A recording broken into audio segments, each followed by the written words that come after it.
তিনজন লোক আছে সাসপেক্টেড এখানে আমরা টিচিং করছি এবং স্পট ইন্টারগ্রেশনে তারা কনসেপ্ট করছে যারা বাংলাদেশি তো আমাদের সমুদ্র কমপ্লেন নিয়ে তারা থানা নিয়ে এসে অ্যারেস্ট করছে। তারা কোন জায়গায় যাইতেছিল ওরা? তারা অ্যাকচুয়ালি গুয়াহাটির টিকিট তাদের সঙ্গে পাওয়া গেছে আগরতলা গুয়াহাটি এবং তাদের বাসন তারা যাইতো ব্যাঙ্গালোরে উদ্দেশ্যে আইসে বাংলাদেশ থেকে আগরতলা স্টেশন থেকে গুয়াহাটিতে উঠছে কাঞ্চনজঙ্ঘা ট্রেনে ওইখান থেকে যাবে।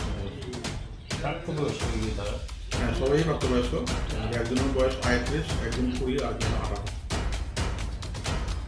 বাসা বাংলাদেশ কোন জায়গায় বাসা হয়েছে?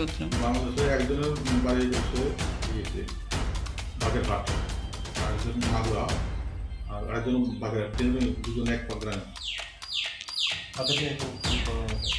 আমরা এখন কোর্টে পড়াবো দেখি